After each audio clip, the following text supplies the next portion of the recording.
दोस्तों नमस्कार। जय हिंद। ये अब तो बल्ले बल्ले है। 18 महीने का डीए की बात करेंगे और 8वें वेतन आयोग की बात जो है चर्चा होगा।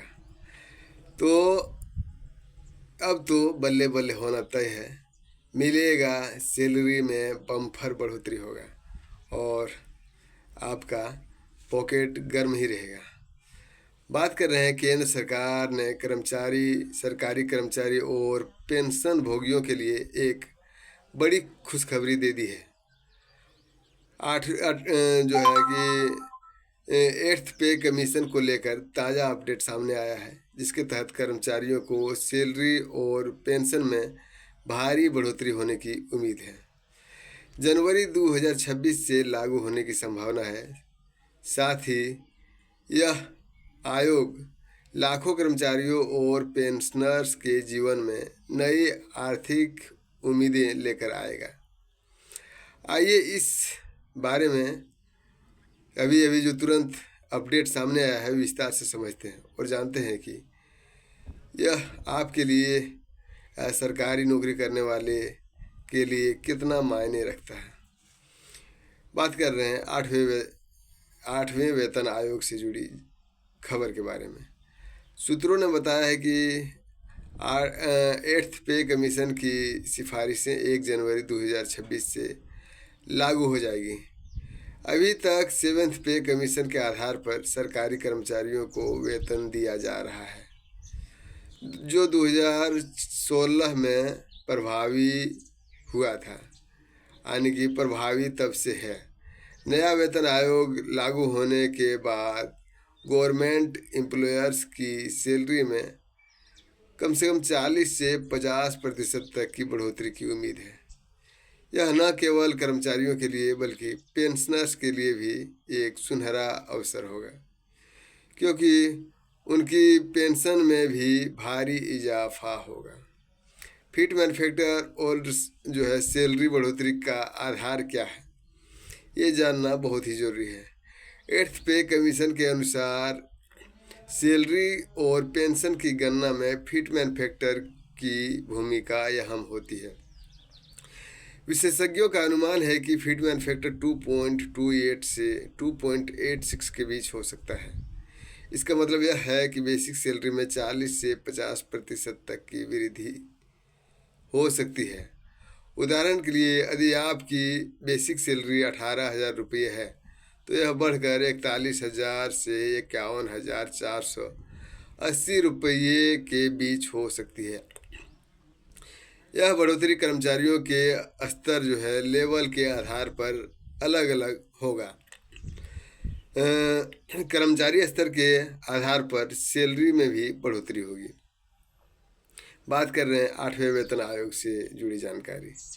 8वें वेतन लागू होने पर विभिन्न स्तरों के कर्मचारियों की सैलरी में भारी बदलाव देखने को मिलेगा। जैसे कि लेवल 1 में आता है चपरासी और अटेंडर्स जैसे कर्मचारी शामिल है।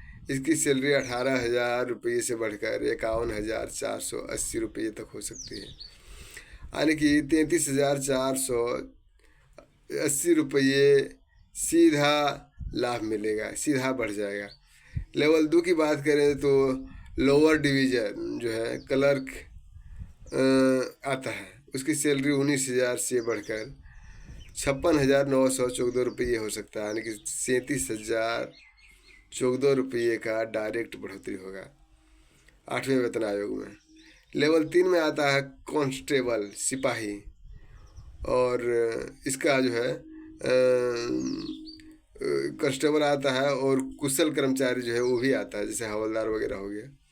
उसकी सैलरी 27,700 रुपये से बढ़कर 62,062 रुपये तक पहुंच सकता है, यानी कि 40,362 रुपये का सीधा इजाफा होगा। वहीं लेवल 4 में आता है ग्रेड डी स्टेनोग्राफर इत्यादि आता है, जिसका सैलरी 25,500 रुपये है।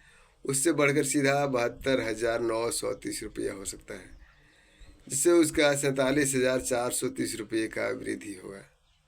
सीनियर क्लर्क और तकनीकी कर्मचारी की सैलरी 29,200 रुपये है अभी, लेकिन उसको बढ़कर 83,512 रुपया हो जाएगा, यानी कि 54,312 रुपया बढ़ जाएगा 8वें वेतन आयोग में।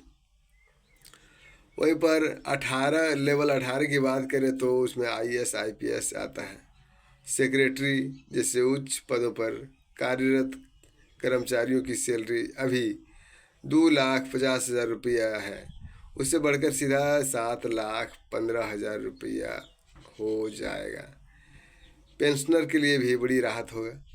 8वें वेतन आयोग से करीब 49 लाख केंद्रीय कर्मचारी और 65 लाख पेंशन भोगियों के लिए सीधा लाभ मिलेगा। अगर फिट वन फैक्टर 2.86 होता है तो न्यूनतम पेंशन बढ़कर 25,740 रुपये प्रति माह हो सकता है। यह पेंशनर के लिए एक बड़ी राहत होगी क्योंकि उसकी आर्थिक स्थिति में सुधार होगा। कर्मचारी और पेंशनर के लिए इसका महत्व बहुत बड़ा है। 8वें वेतन आयोग का ऐलान सरकारी कर्मचारियों और पेंशनर भोगियों के लिए एक नई आशा के किरण लेकर आया है।